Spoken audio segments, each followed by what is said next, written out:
Covid vaccine ಲಸಿಕೆ ವಿತರಣೆಗೆ ಪುತ್ತೂರು ತಾಲೂಕು ಸಜ್ಜಾಗಿದೆ. ಪುತ್ತೂರಿನ ಸರ್ಕಾರಿ ಆಸ್ಪತ್ರೆಯಲ್ಲಿ ವ್ಯಾಕ್ಸಿನೇಷನ್ಗೆ ವ್ಯವಸ್ಥೆ ಮಾಡಲಾಗಿದೆ ಅಂತ ಪುತ್ತೂರು ಆರೋಗ್ಯಾಧಿಕಾರಿ ಡಾಕ್ಟರ್ ಅಶೋಕ್ ಹೇಳಿದರು.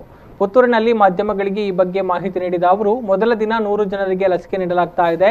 ಈಗಾಗಲೇ 3254 ಜನ ಲಸಿಕೆಗಾಗಿ ಆನ್ಲೈನ್ ಬುಕ್ಕಿಂಗ್ ಮಾಡಿದ್ದಾರೆ. ಪುತ್ತೂರು ಸರ್ಕಾರಿ ಆಸ್ಪತ್ರೆಯ ತುರ್ತು ನಿಗಾ ಘಟಕದಲ್ಲಿ ವ್ಯಾಕ್ಸಿನೇಷನ್ಗೆ ಸಿದ್ಧತೆ ನಡೆಸಲಾಗಿದೆ. ಜನವರಿ 18ರ ಬಳಿಕ ಎಲ್ಲ ಪ್ರಾಥಮಿಕ ಆರೋಗ್ಯ ಕೇಂದ್ರ ಹಾಗೂ ಖಾಸಗಿ ಆಸ್ಪತ್ರೆಗಳಲ್ಲಿ ಲಸಿಕೆ ನೀಡಲಾಗುತ್ತೆ ಅಂತ ಹೇಳಿದರು. ಪ್ರಥಮವಾಗಿ ಸಾರ್ವಜನಿಕ ಆಸ್ಪತ್ರೆಯಲ್ಲಿ ಬರೀ ಫಸ್ಟ್ ಡೇ 100 ಜನರಿಗೆ ಮಾತ್ರ ಕೊಡೋದು. ಟೋಟಲ್ ನಮ್ಮದಲ್ಲಿ ಸಾರ್ವಜನಿಕ ಆಸ್ಪತ್ರೆ ಮತ್ತು ಎಲ್ಲ ಪ್ರಾಥಮಿಕ ಆರೋಗ್ಯ ಕೇಂದ್ರದಲ್ಲಿ ಮತ್ತೆ ಆಗುತ್ತೆ.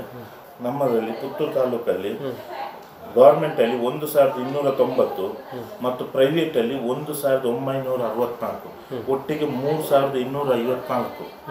ಇದು ಬರೀ ಹೆಲ್ತ್ ವರ್ಕರ್ಸ್ ಅಂದರೆ ಅಂಗನವಾಡಿ ಆಶಾ ಕಾರ್ಯಕರ್ತರು, ಪ್ಯಾರಾಮೆಡಿಕಲ್ ಸ್ಟಾಫು ಮತ್ತು ಇವರಿಗೆಲ್ಲ ಇದು ಮಾಡೋದು.